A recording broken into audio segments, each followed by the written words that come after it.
de-abia aștept să ajung în Grecia, pentru că am atât n-am ajuns, chiar dacă voi tabla pe un astăzi, e așa, o bucurie, mai ales că e prima oară când merg cu motocicleta în Tassos. De fapt nu e prima oară, am mai mers anul trecut, dar anul trecut mi-am încheiat o motocicletă în Tassos, o Honda CRF 250 cu care m-am plimbat puțin pe acolo.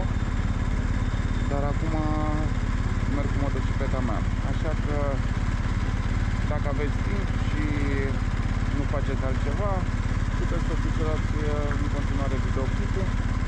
Vama Giurgiu, la zona de plată pentru taxa de pod era o singură mașină, este 7,59 și nu era nimeni. Și acum sunt curios de unde luăm coada de pe pod, dar se pare totuși că e liber. Acum vreo 3 săptămâni am plecat tot pe aici, am fost în Turcia și am stat ceva în vamă.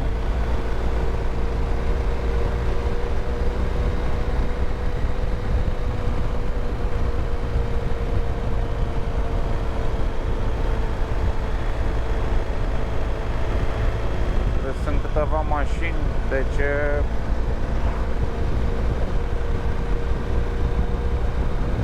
e perfect chiar.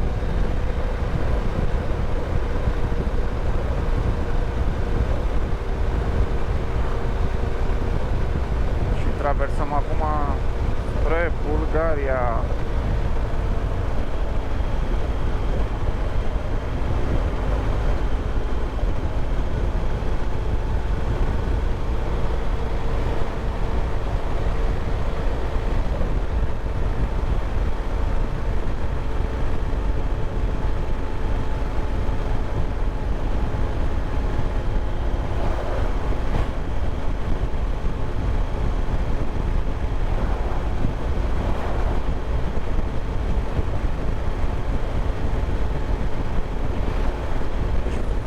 Foarte liberă. Bine, este joi, clar, dar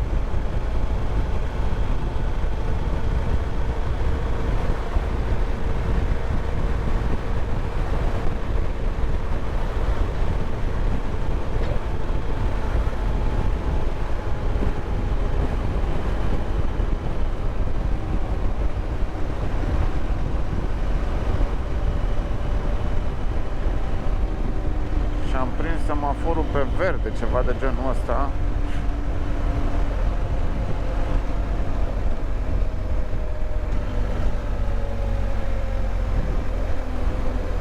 Genial.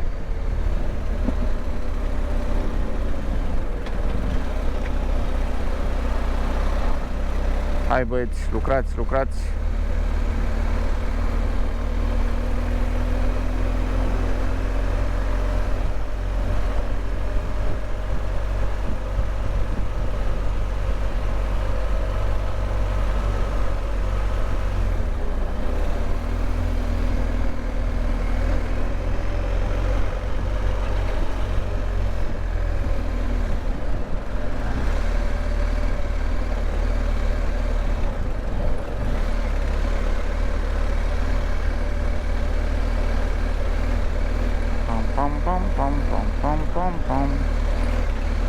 Ia să vedem și la vamă avem sau nu coada.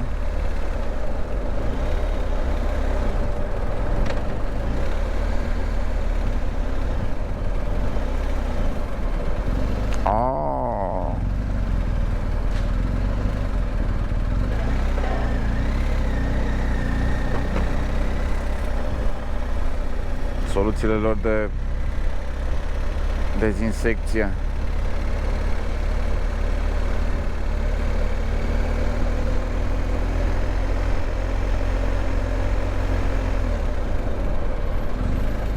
Așa.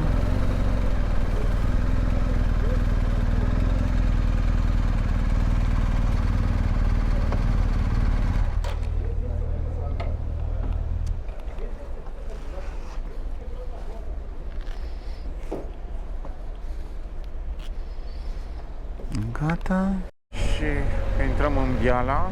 Acum ne-am propus să facem o pauză de cafea la OMV-ul din acest oraș. Cred că sunt 60 de kilometri de la Vamă până la Șipca Pass. Ne arată că mai avem 124 de kilometri, deci vom ajunge relativ repede.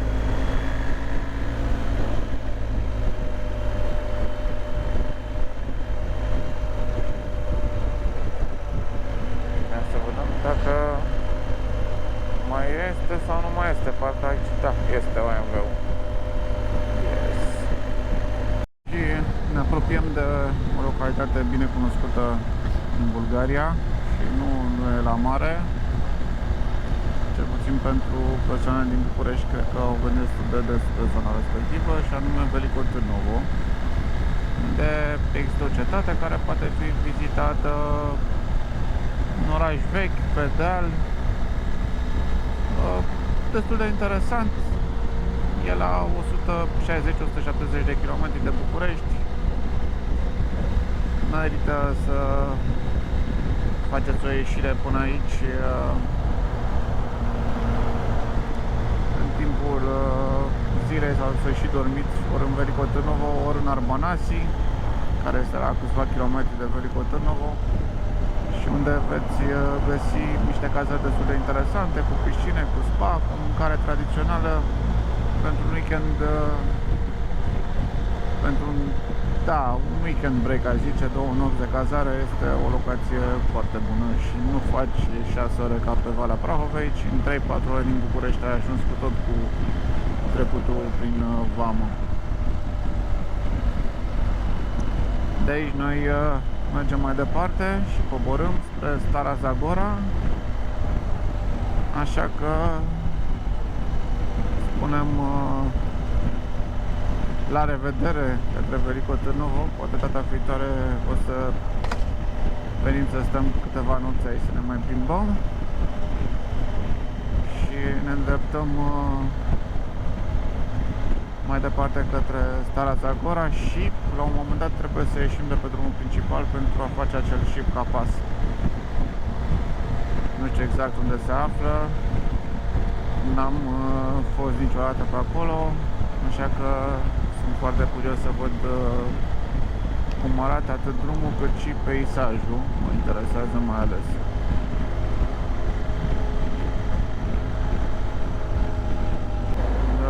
Deja a început să schimbe puțin peisajul. Începem să dăm de dealuri, păduri. Da, nu e chiar așa neplăcut. E ok drumul. Cam aglomerat așa, plin de camioane, dar motocicleta te descurci așa, mai o depășire, mai te lasă el, o face stopul unul pe lângă altul. E ok. În principiu navigația îmi spune că mai am 42 de km până la Șipca Pass. Acum nu știu exact unde s-a setat ea ca punct de reper. O să mă opresc mai încolo puțin să verific exact unde merg și revin cu imagini. Cam interesantă infrastructura pe aici. Au construit bulgarii ceva drumuri.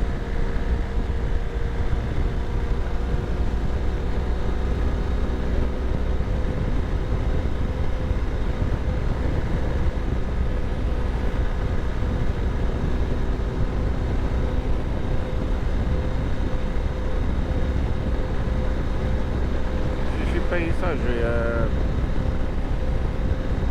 frumos.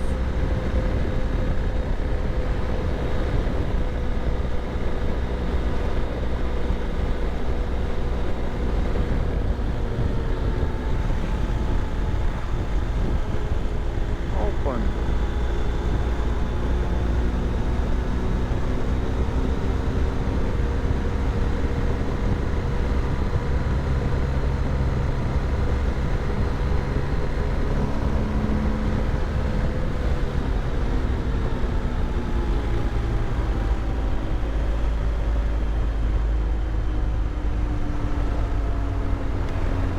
Ia să vedem unde ieșim.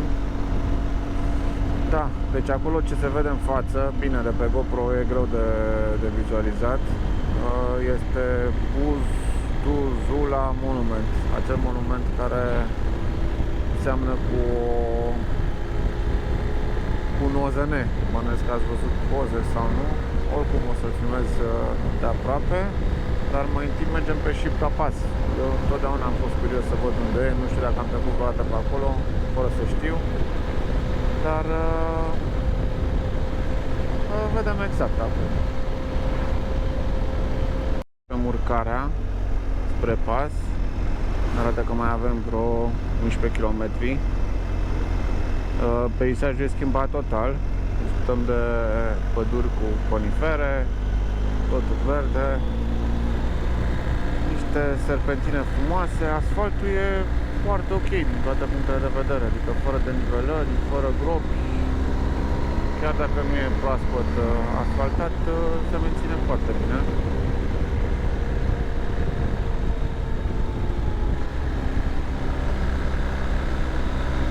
Da, n-am fost niciodată pe aici în Bulgaria, adică nu recunosc peisaj, nu recunosc nimic.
Kilometri până pe, bănuiesc până la punctul de nivel, trecere de nivel.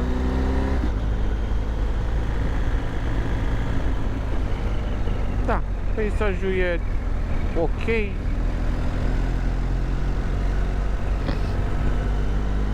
Deci în drumul spre Tasos nu uite să te abați puțin din drum să faci traseul ăsta, pentru că e cu adevărat spectaculos.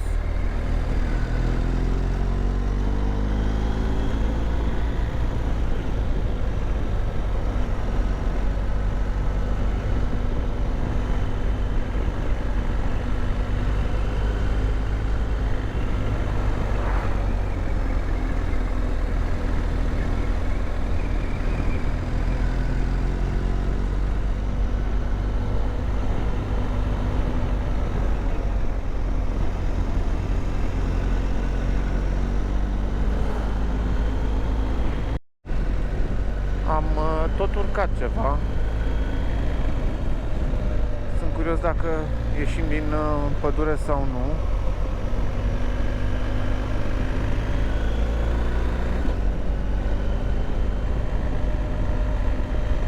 Aici drumul a început să mai fie mai peticit puțin, dar în continuare este ok, deci nu spunem probleme. Curbele nu sunt atât de, să zic așa, periculoase sau cu diferențe mari de nivel. Deci ai o plimbare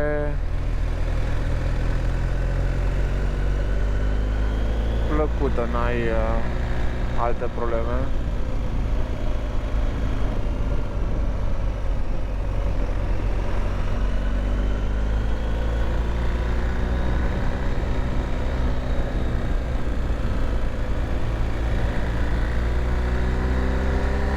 Navigația îmi spune că mai sunt 300 de metri. 30 de metri până unde? Că bănuiesc că drumul urcă, e punctul cel mai înalt de nivel, după care începe coborârea.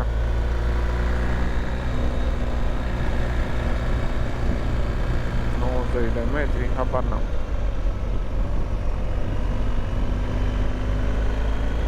Da, nu, aici mă punea. Bravo, bine că am ajuns aici.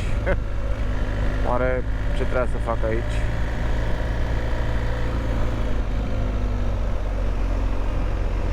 Și în continuare urcăm.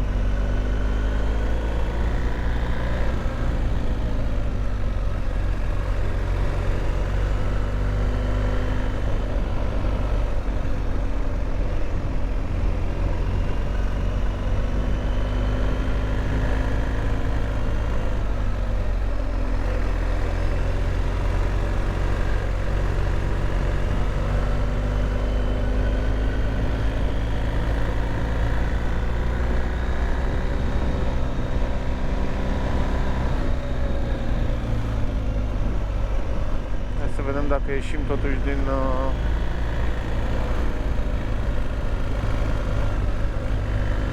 pădure. Așa pare a fi un monument mai în față pe stânga. Wow, ce vale frumoasă se lasă în stânga.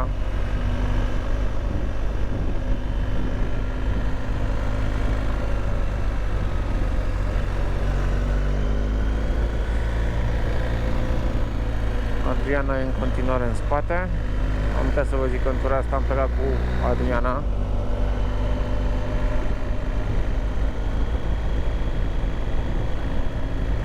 Ei plac mult drumurile virajate, mai ales în arc de păr.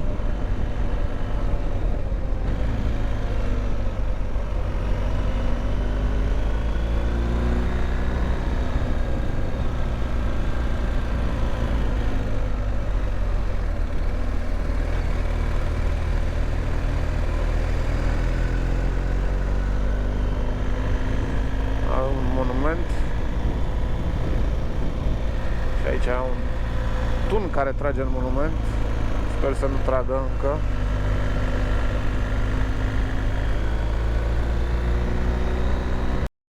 Și da, ajungem la acel monument sus.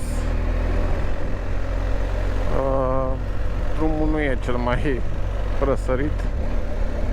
E plin de gropi și un asfalt peticit așa antic. Dar bănuiesc că peisajele de acolo de sus vor fi spectaculoase. E tot în față.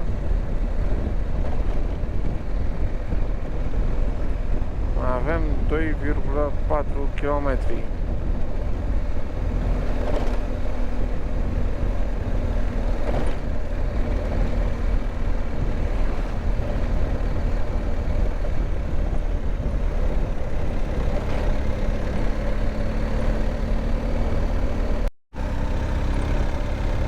Și ascensiunea finală. Mamă, cum sună asta? Zici că pe scaladăm Everestul.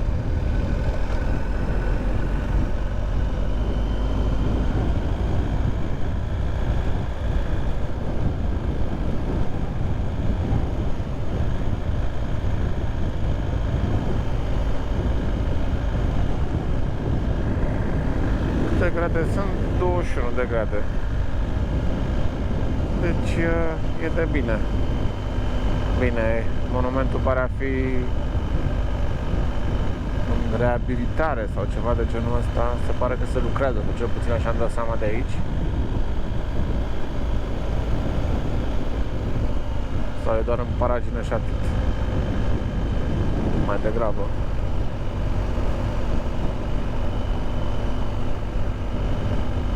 Da, nu văd niciun fel de reabilitare, e doar paragina.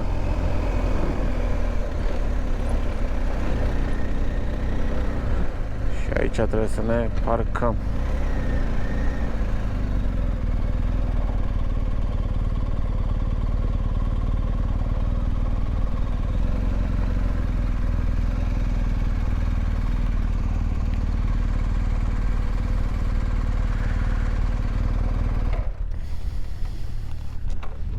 Gata. Am ajuns. Adriana n-a fost la cursuri, așa că folosește tehnica picior câte picior.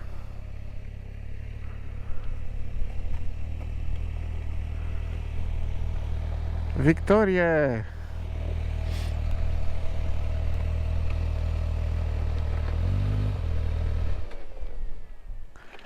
Victorie! De dragă extraterestri? O să vină mai încolo puțin. Cute. Părăsim acest monument. Ne îndreptăm spre Stara Zagora. Ne-am mișcat destul de repede, este 12:30, mai avem cam o oră până la Stara Zagora. Așa că 1:30 mâncăm și mergem să ne cazăm. Și nu știam cât durează vama, nu știam cât durează zona asta și cât de bun sau prost e drumul. Altfel, probabil aș fi tras să mergem mai departe spre Tasos, numai că avem deja cazarea plătită în Stara Zagora și rămânem aici.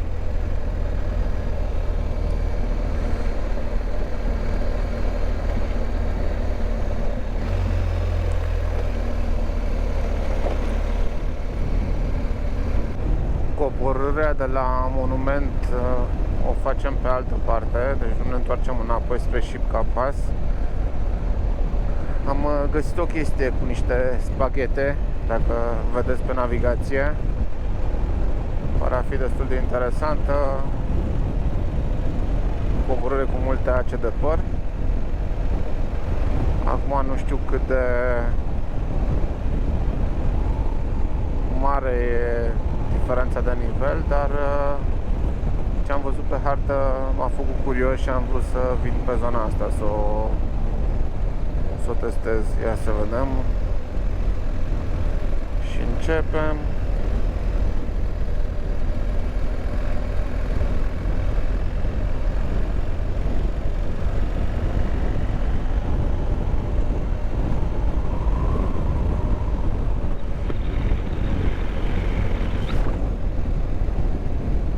Da, e ok. E bun asfaltul totuși pe partea asta față de cealaltă variantă.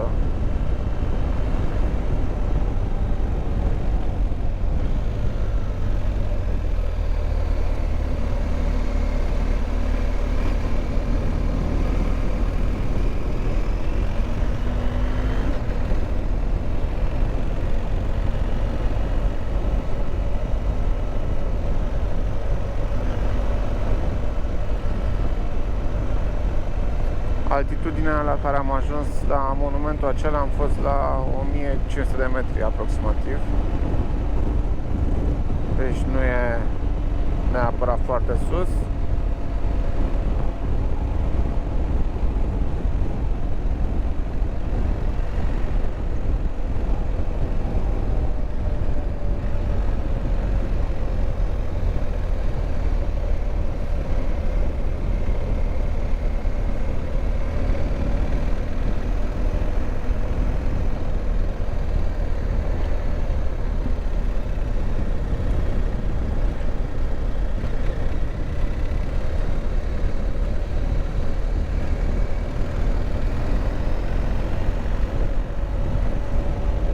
Pe măsură ce coborâm, începe să se încălzească. Deja avem 25 de grade.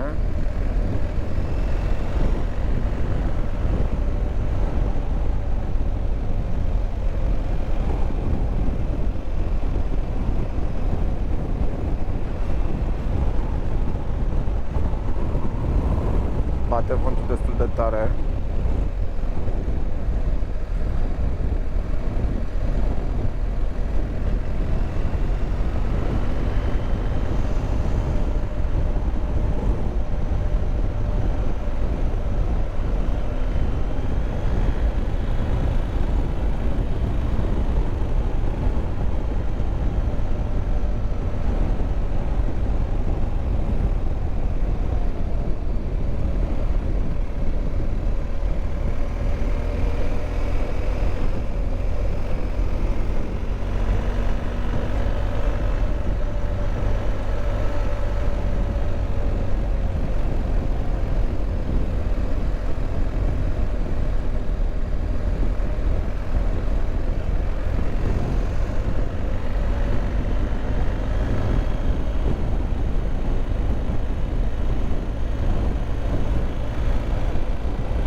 dimineața din Stara Zagora.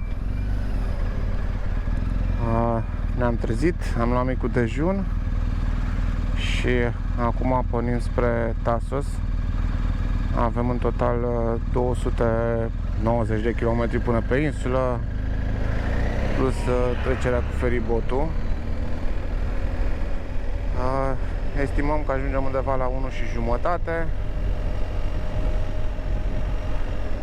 Sperăm ca temperaturile să nu crească foarte mult față de ziua de ieri, când am avut un maxim de 32-33 de grade, ceea ce a asigurat totuși un confort termic pe drum. Vom vedea, nu m-am uitat pe prognoza moto, deci nu știu exact să vă zic.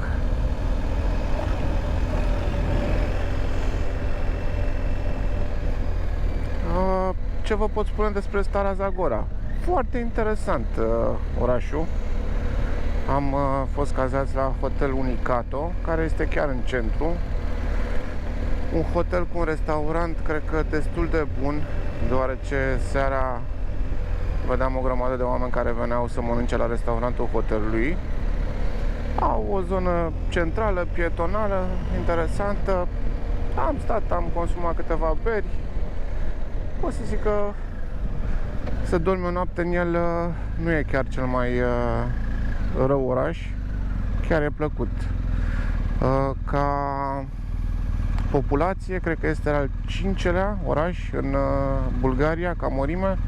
Prima, bineînțeles, că este Sofia, apoi parcă Plovdiv, Varna sau invers, Burgas și apoi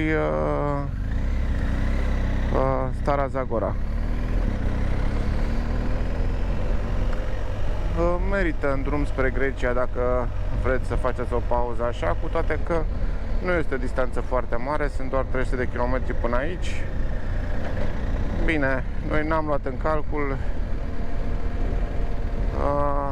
că am mers mai repede ieri decât ne așteptam, că altfel am fi putut să îi dăm drumul direct în Tasos, ca distanță totală. Revin pe parcurs. Și mai avem 19 km până la Vama, la Macaza. Drumul pare destul de aglomerat, cel puțin de la, să zic, undeva la 100 de km maxim de Vama. Se văd coloane de mașini și înseamnă că lumea în continuare merge spre Grecia. Multe mașini de România. Asta e. Grecia pământ românesc, sau Tasos pământ românesc mai degrabă. Dar și coloane cu mașini de Bulgaria. Probabil, fiind și vineri, se pleacă într-un city break. Și sincer să fiu, dacă locuiești în sudul Bulgariei, aproape de Vamă, cât ai, 200-300 de km maxim până în Tasos, 5 ore cu mașina, cam merită. Sau cel puțin neapărat Tasos, Tavara sau zona respectivă, dar folosești Vama aceasta, Macaza. Da, după cum vedeți și voi, e coloană destul de mare. Asta e București, Bulgaria. Oricum, sper că în Vamă să pot să trec, să am loc să mă duc în față. Temperatura încă nu a crescut foarte mult, avem 24 de grade, de ce nu e plăcut, dar probabil va mai crește în următoarea perioadă. Previn cu imagini din Vamă, să vedem cât de aglomerată e și cum poți să treci cu motocicleta pe acolo.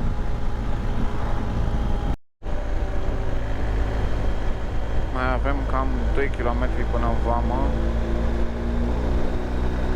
Sunt curios cum arată povestea finală.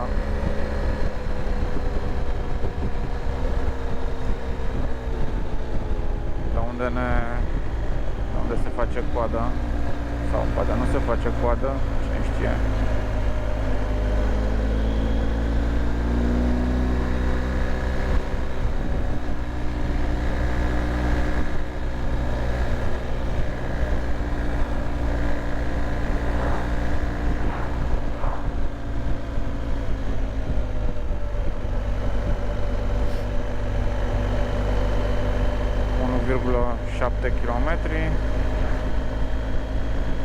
că se circulă. Oamenii opresc să alimenteze pentru că, da, e mai ieftină benzina în Bulgaria decât în Grecia.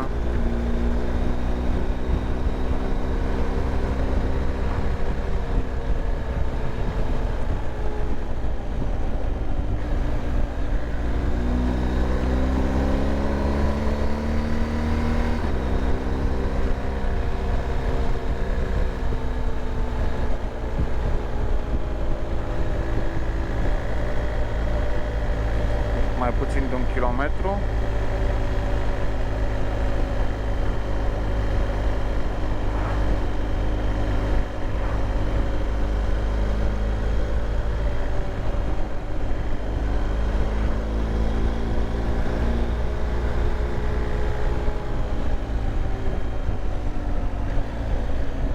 De metri.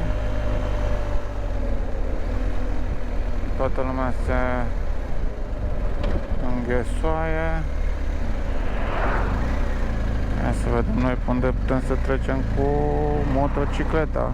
Văd că banda aia e deja blocată de mașini. Haideți să mergem așa încet.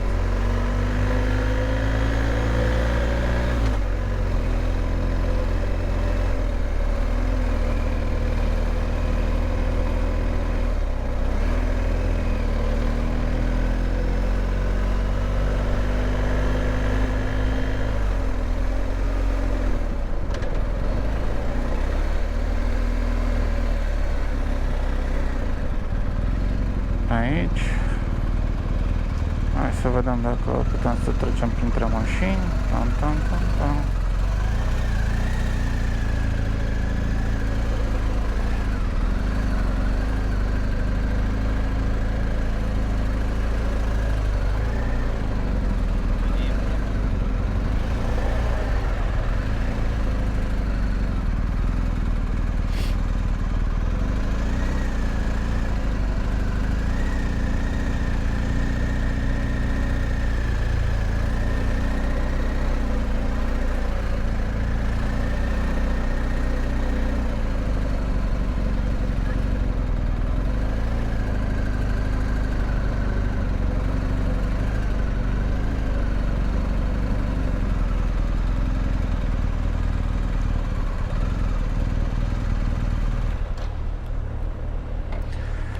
Deci am ajuns relativ ok.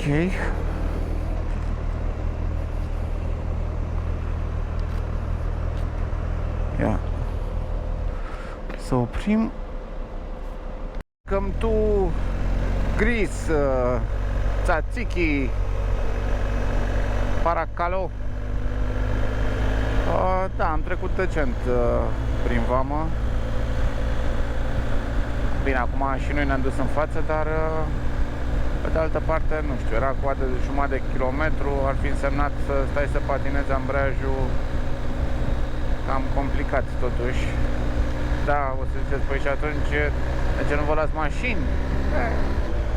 Asta e, supraviețuim. Și acum ne îndreptăm spre Keramoti, de unde vom lua feribotul către Tasos. Mai avem 127 de km până pe Tasos, deci 2 ore și jumătate ne arată, așa că luăm prânzul în Grecia. Mâncăm tzatziki, calamari, zucchini și ce alte bunătăți mai găsim acolo pe insulă.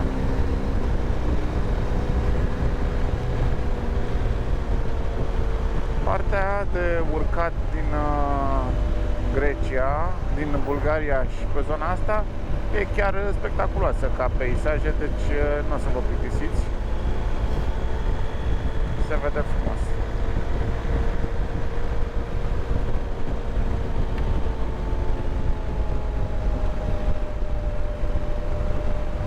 Chiar e plăcut pe aici. Temperatura stă la 25 de grade, deci probabil pe măsură ce să coborâm către nivelul mării mai ciupim câteva grade.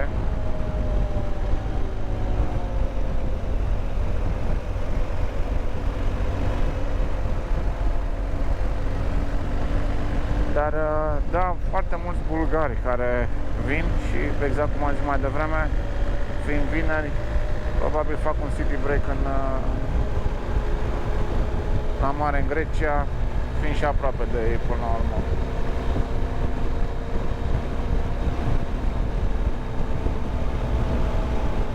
Ne apropiem de Keramoti acum.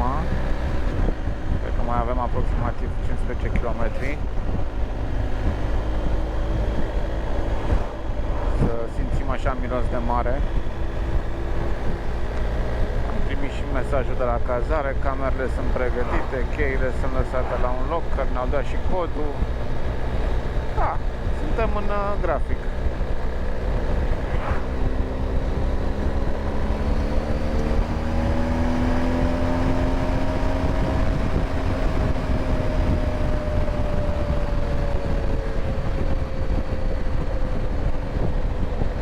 Trebuie să vedem cât de aglomerat va fi pe feribot. Am ajuns în Keramoti, cam asta e povestea.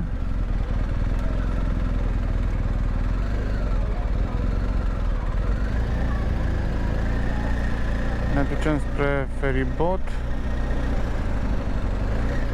Am pierdut-o pe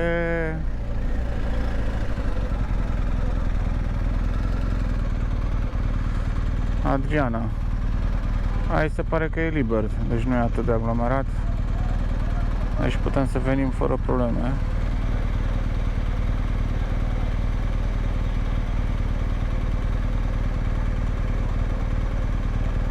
Suntem la descărcat feribotul. Pe mine m-au încărcat ultimul. După cum vedeți, sunt pe poarta de intrare. Și acum, ușor, ușor, începem să eliberăm nava, gen abandon the ship.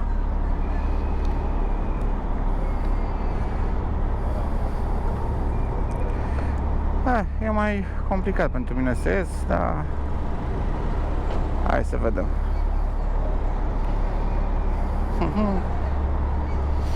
Uite, a ieșit domnul.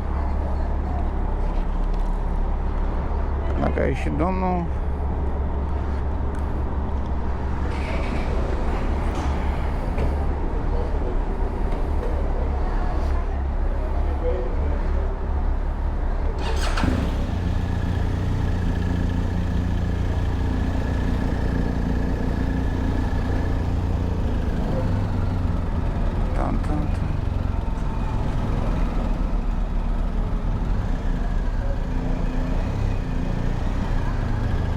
abandon ship.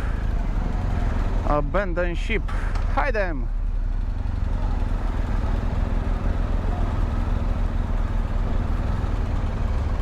Tan tan tan tan.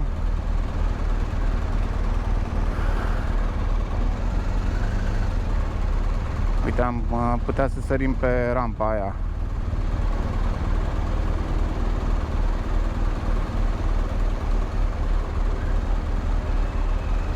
Ce părere aveți?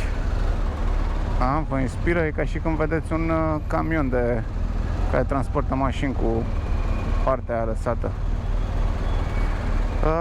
Costul feribotului 10 euro. Motocicleta și o persoană. Deci n-a fost extraordinar de mult. Haide, domnul Waze, revinuți, vă rugăm frumos, că nu mai avem 3 ore și 44 de minute pentru 34 de kilometri, avem mai puțin.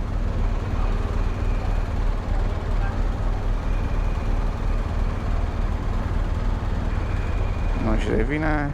21 de minute, 11 km, așa mai venim de acasă.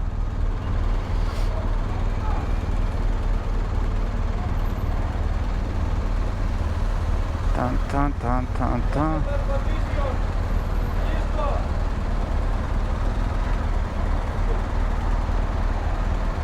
Ta.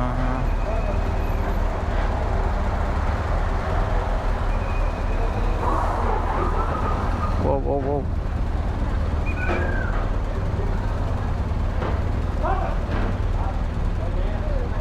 Hey.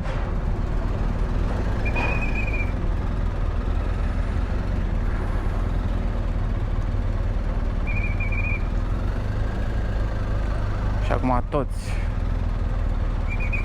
să cucerim.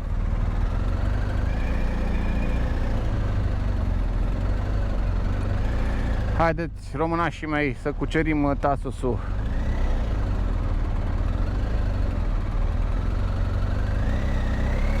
Wow, stop.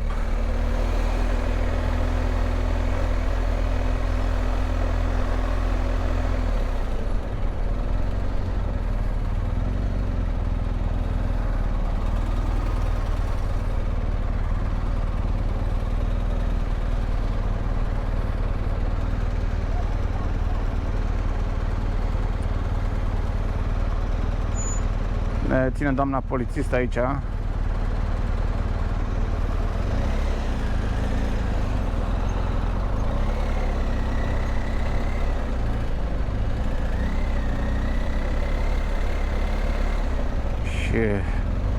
încă o doamnă polițistă aici.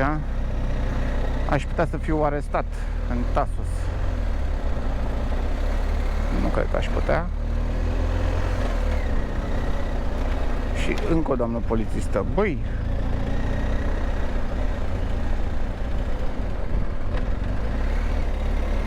Ce se întâmplă? 29 de grade, temperatura e decentă, aș spune, cu toate că la soare se simte puțin diferit. 29 e perfect.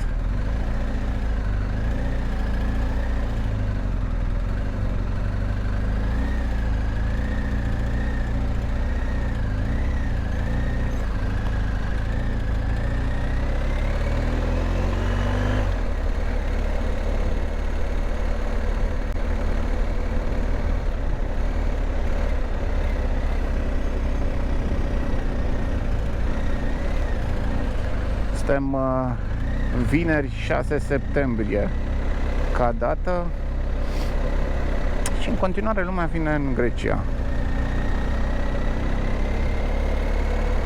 E normal.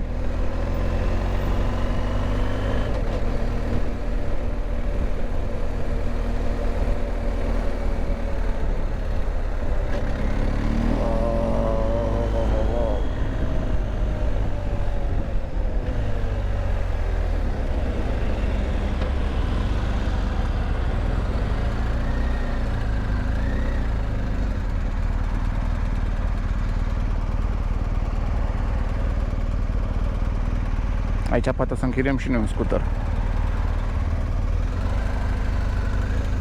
Haide. Pe bune.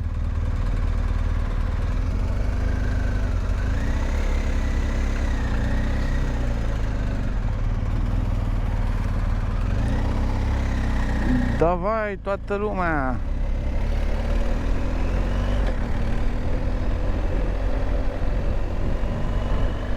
Revenim când ne apropiem de cazare. Mai avem 3 km până la cazare. După cum vedeți, ne îndreptăm spre Golden Beach. E oarecum zona care mie îmi place cel mai mult din Tasos. Nu știu de ce.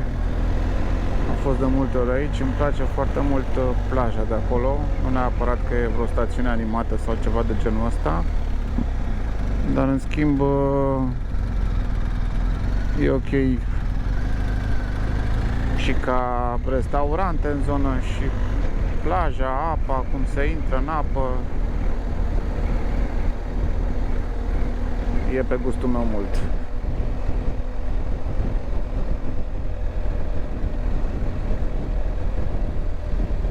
Uitați aici ce viewpoint.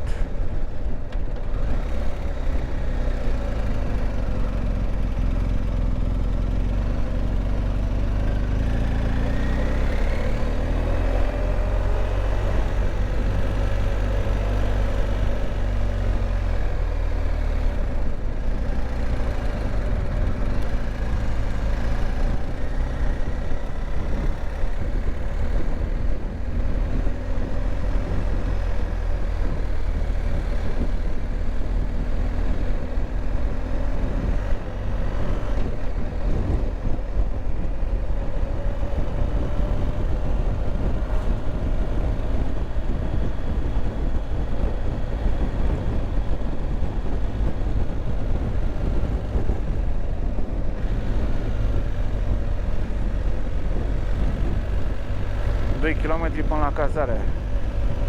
N-am mai stat niciodată aici. Pe de altă parte am ales această cazare pentru că aici aveam bugetul. A fost o cameră pentru 2 nopți fără mic dejun, 96 de euro. Deci am văzut în poză, arată decent. Nu e pe plajă, ai cam 1 kilometru de mers pe jos până la plajă. Sper să fie ok. Altfel, chiar dacă suntem în septembrie, prețurile la cazări erau destul de sus. Adică, sincer să fiu, n-aș fi dat mai mult de 60-70 de euro pe noapte. Și nu prea găseam la banii ăștia care să fie și pe plajă. Atunci am preferat o variantă puțin mai ieftină și voi merge pe jos.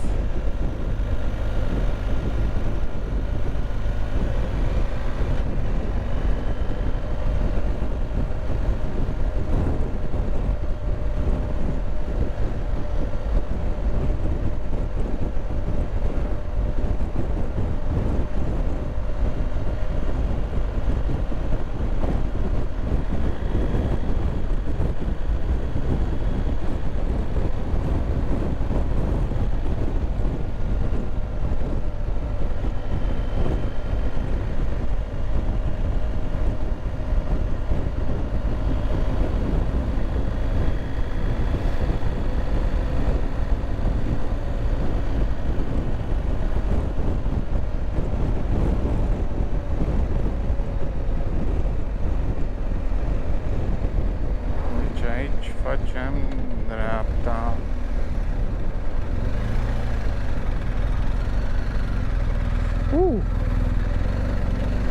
Facem off-road.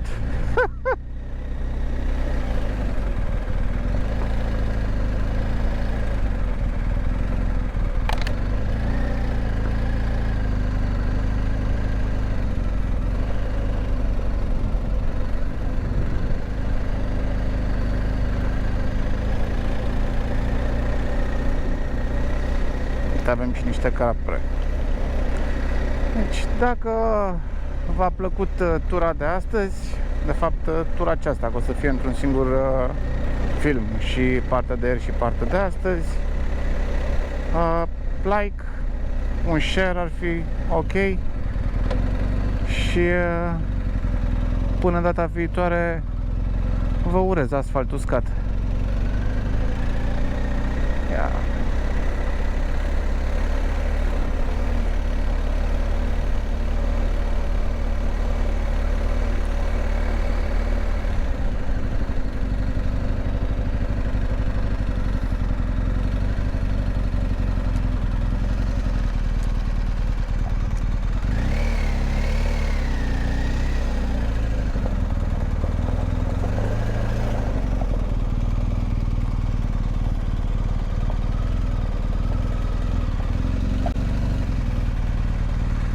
Asta este doamna cazare.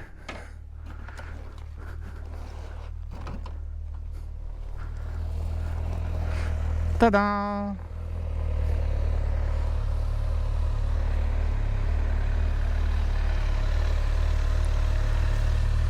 Avem aici de umbră.